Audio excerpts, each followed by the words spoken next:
Good morning बच्चों। आज हम पढ़ेंगे एक्सरसाइज 3.4 के कुछ और क्वेश्चंस। कल की वीडियो में हमने क्वेश्चन नंबर 4, 5, 6 कंप्लीट किया था। आज हम एक्सरसाइज कंप्लीट करेंगे और क्वेश्चन नंबर 7, 8 कंप्लीट करेंगे। चलिए, क्वेश्चन नंबर 7 में क्या है? Find the value of P in each of the following. अब आपको इन सारे जितने भी इसके पार्ट्स हैं क्वेश्चन नंबर 7 के, इन सारे पार्ट्स में आपको पी की वैल्यू निकालनी है। इसमें आपको एक अल्फ़ाबेट दे रखा है पी, उसकी आपको क्या निकालनी है? वैल्यू निकालनी है हर क्वेश्चन में, हर पार्ट में। तो चलिए स्टार्ट करते हैं, देखते हैं कैसे निकलेगी वैल्यू।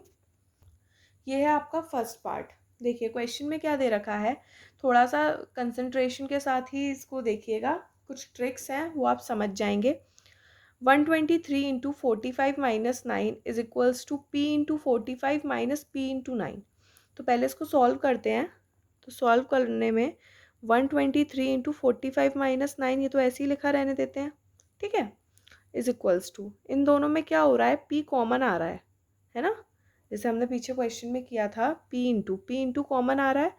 और ये हमने क्या किया, 45 माइनस 9, 45 माइनस 9, भाई p 45 से हो रहा था तो p बाहर आ गया तो यहाँ बचा 45, ऐसी p यहाँ पे माइनस का माइनस उतार दिया, ऐसी p मल्टीप्लाई 9 हो रहा था तो p वैसी की वैसी बाहर आ गया तो यहाँ क्या बचा, 9 बचा।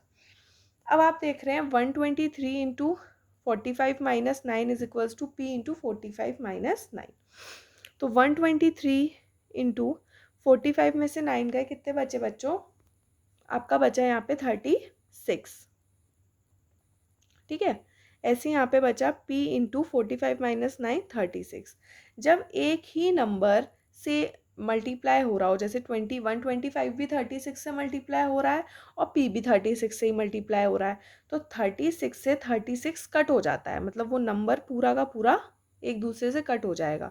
तो अब यहाँ क्या बचा, 125 यहाँ बचा और यहाँ बचा p, मतलब p की वैल्यू क्या आ गई, 125 आ गई।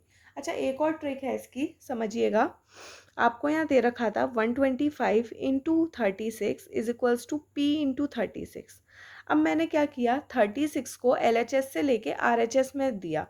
तो जब मैं 36 को LHS से RHS में दूंगी तो LHS में 36 का 125 से क्या हो रहा है, सॉरी 123, सॉरी ये 123 है, 123, सॉरी बच्चों, ये है 123, ठीक है। तो जब मैं 36 का 123 में यहाँ मल्टीप्लाई कर रही हूँ तो यहाँ आके क्या होगा, डिवाइड होगा। जब भी आप LHS में कोई नंबर मल्टीप्लाई होता है और हम उसको मल्टीप्लाई हो रहा होता है और हम उसको RHS में ले जाते हैं तो वो नंबर RHS में जाके डिवाइड होता है।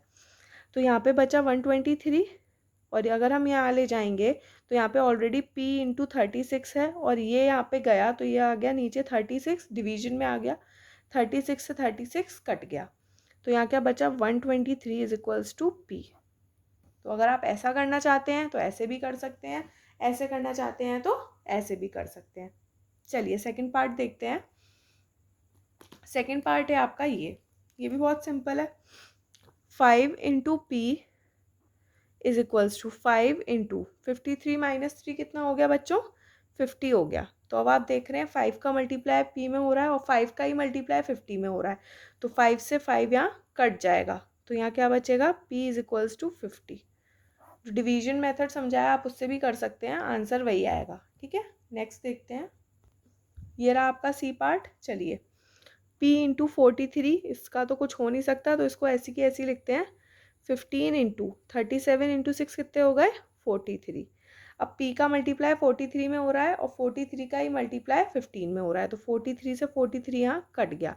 अगर बीच में इज इक्वल्स टू का साइन है और RHS LHS में सेम नंबर मल्टीप्लाई हो रहे हैं, ध्यान से सुनिए, मल्टीप्लाई हो रहे हैं तो ही कट होगा। ये नहीं है सेम नंबर दिख गया, कोई माइनस में जा रहा है कोई डिवीजन में जा रहा है, नहीं, मल्टीप्लाई हो रहे हैं, क्योंकि अगर ये RHS में आएगा तो ये डिवीजन में आएगा। देखिए अगर यहाँ पे है p into 43 is equals to 15 into 43, और अब मैं 43 को यहाँ लाऊं, ठीक है, तो कैसे लाऊंगी, p is equals to 15 into 43 upon 43, ऐसी तो लाऊंगी, 43 से 43 कट गया, यहाँ क्या बचा, 15, p की वैल्यू आई 15।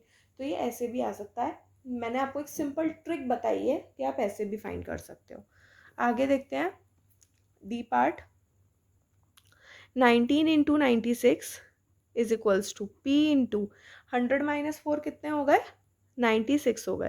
तो 96 का मल्टीप्लाई यहाँ पी में हो रहा है और 96 का ही मल्टीप्लाई यहाँ 19 में हो रहा है।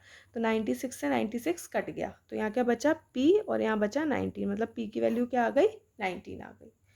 ई पार्ट देखिए 35 into 20 is equals to P into 25 plus 10 35। तो दोनों में कॉमन नंबर आ रहा है जो मल्टीप्लाई हो रहा है, तो दोनों का कट हो गया, तो यहाँ बचा 20 is equals to P. P की वैल्यू कितनी बची 20 बची। ठीक है, चलिए अब हम क्वेश्चन नंबर 8 देखते हैं। Name the property used in the following. अब आपको प्रॉपर्टी बतानी है, कौन सी प्रॉपर्टी इन सम्स में यूज़ हो रही है। ये मैं आपको ओरली बता रही हूँ, आपको तो कॉपी पे लिख के करना है। ठीक है बच्चों, हर चीज़ मैं आपको कॉपी पे बताऊंगी तो फिर आप सेल्फ कुछ भी नहीं करेंगे। चलिए, ए पार्ट क्या है आपका 16 into 12 into 15 is equals to 16 into 12 into 15। Same numbers हैं, ग्रुपिंग अलग अलग की गई है, इसका मतलब कौन सी प्रॉपर्टी यूज़ हो रही है, एसोसिएटिव प्रॉपर्टी यूज़ हो रही है।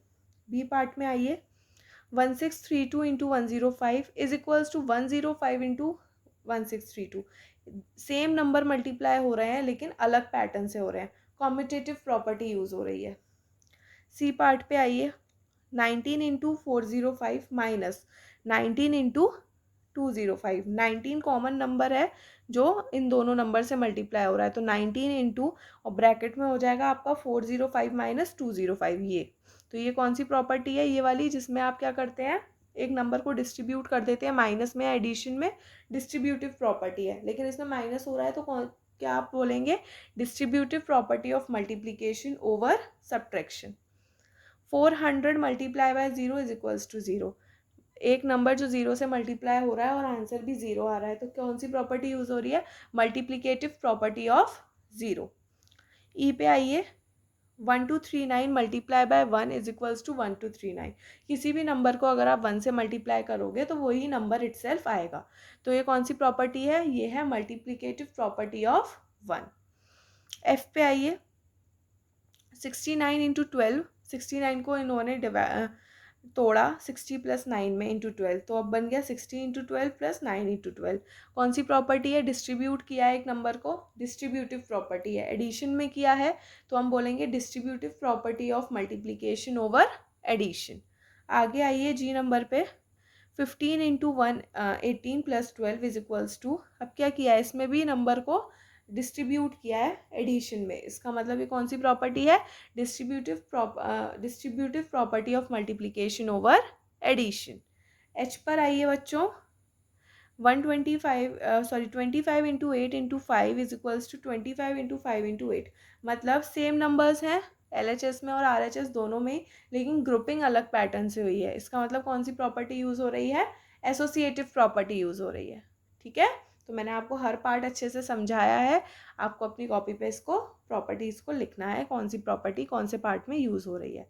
ठीक है बच्चों, तो आज हमारी एक्सरसाइज 3.4 कंप्लीट हो गई। आपको क्वेश्चन नंबर 7 और क्वेश्चन नंबर 8 दोनों के सारे पार्ट्स अपनी कॉपी पे करने हैं। कल मिलते हैं न्यू वीडियो के साथ और नई एक्सरसाइज के साथ, तब तक के लिए बाय बाय बच्चों।